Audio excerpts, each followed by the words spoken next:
जय माता दी मित्रों, हमारे YouTube चैनल में आपका हार्दिक स्वागत है।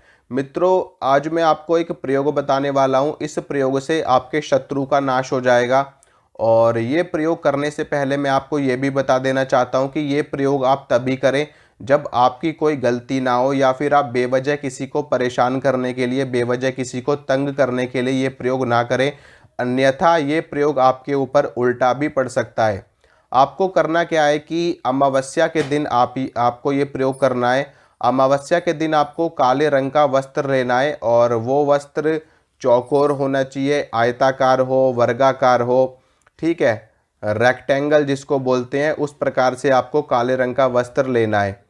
उस काले रंग के वस्त्र में आपको चुकंदर के रस से, ठीक है, चुकंदर के रस से आपको चारों कोनों पे मारण लिखना है। मारण वैसे तो यहाँ पे अपने रक्त से लिखा जाता है, लेकिन अगर जो लोग अपने रक्त का इस्तेमाल नहीं कर सकते, वो लोग चुकंदर के रस से चारों कोनों पे मारण लिखेंगे, ठीक है। और अगर आप अपनी अनामिका उंगली का एकाध बूंद, अपनी अनामिका उंगली का यानी कि रिंग फिंगर का एकाध बूंद खून इसमें मिला लेते हो चुकंदर के रस में, और उससे लिखते हो, तो ये प्रयोग बहुत ही शक्तिशाली होकर के आपके शत्रु का विध्वंस करेगा।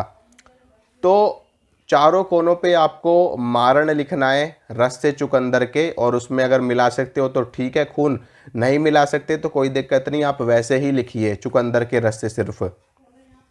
उसके बाद में सेंटर में जो कपड़ा है, कपड़े के बिल्कुल सेंटर में आपको अपने शत्रु का नाम लिखना है। अपने शत्रु का नाम लिखना है, और उसके पिता का नाम भी आपको साथ में लिखना है। और अगर आपको उसका एड्रेस वगैरह पता हो, घर का पता हो आपको, तो वो भी आपको लिख देना है उसी में, ठीक है। नहीं तो जितनी जानकारी आपके पास है, जितनी जानकारी आपके पास है उतनी जानकारी आपको उस कपड़े के अंदर लिखनी है। और अगर आपके पास में फ़ोटो है तो उसकी फ़ोटो भी आप उस कपड़े में चिपका सकते हो, ठीक है। फ़ोटो चिपका देना, अपने शत्रु का नाम लिख देना, उसके पिता का नाम लिख देना, उसकी माता का नाम लिख देना, उसके घर का पता लिख देना, जितनी भी जानकारी आपके पास है लिख देना। नहीं है तो उसका नाम लिखना, उसके पिता का नाम लिखना। गोत्र की आवश्यकता नहीं है इसमें, आपको सिर्फ इतनी ही जानकारी पर्याप्त है। लिखने के बाद में आपको क्या करना है कि जो आपके शत्रु के प्राणों का आवाहन करना है आपको उस चीज़ के अंदर, उस वस्त्र के अंदर अपने शत्रु के प्राणों का आवाहन करना है आपको। आवाहन कैसे करना है कि मैं अपने शत्रु के प्राणों का आवाहन करता हूँ और उसके प्राणों को यहाँ पर स्थापित करता हूँ। स्थापित करने के बाद में फिर आपको पूजा करनी है। जिस प्रकार से बलि देने से पहले बकरे की पूजा करी जाती है, उसी प्रकार से आपको अपने शत्रु की पूजा करनी है, ठीक है। जल के छींटे मारने हैं, और जो आपने चुकंदर का रस बनाया है उसके छींटे मारने हैं, और चावल छिड़कने हैं, और उसके बाद में धूप दिखानी है, दीपक दिखाना है, यानी कि पूरी पूजा करनी है पंचोपचार से, जैसे आप करते हो।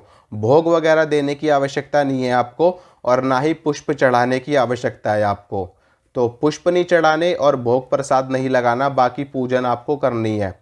पूजा करने के बाद में आपको क्या करना है कि 5 मिनट बैठ करके अपने शत्रु के मारण के लिए आपको प्रार्थना करनी है। कैसे करनी है कि मेरा ये शत्रु है, बहुत ही ज़्यादा मुझे तंग करता, परेशान करता है, मैं इसका नाश चाहता हूँ, मैं इसका विध्वंस चाहता हूँ, और इसका अनिष्ट चाहता हूँ।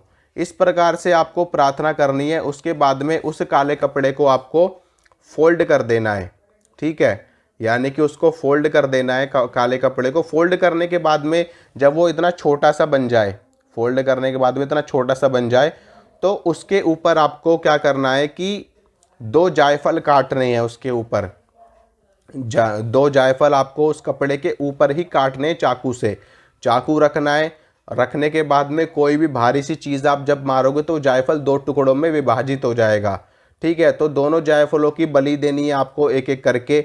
जायफल काटने के बाद में आपको एक नींबू की बलि देनी है, नींबू काटना है उस कपड़े के ऊपर।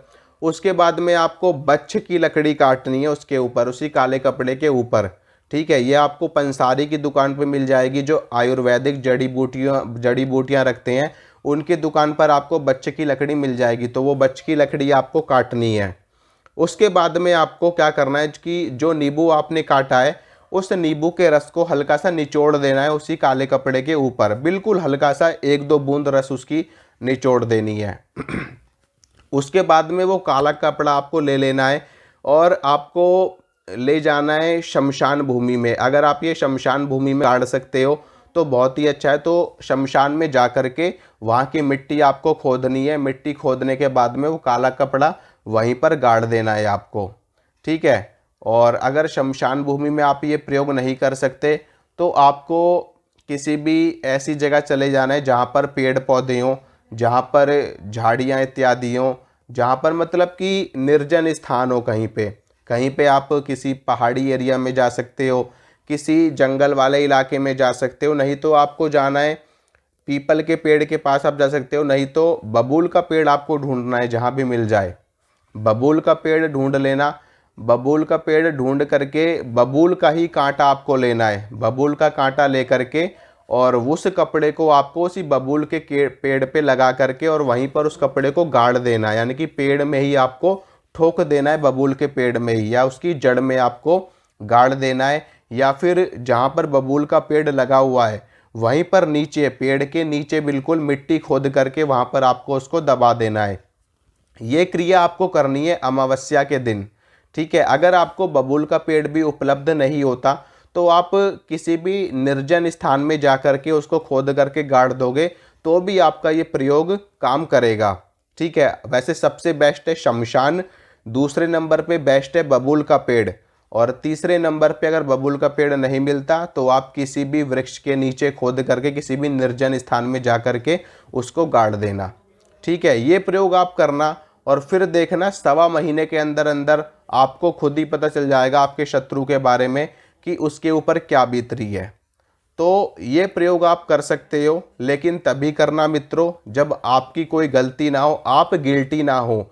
अगर आपकी गलती है और आपकी गलती है या फिर आप बेवजह ही सिर्फ एंजॉय करने के लिए ये प्रयोग कर रहे हो या बेवजह किसी को परेशान करने के लिए प्रयोग कर रहे हो तो ये प्रयोग आपके ऊपर भी उल्टा पड़ सकता है, इसलिए मैं आपको सचेत कर रहा हूँ।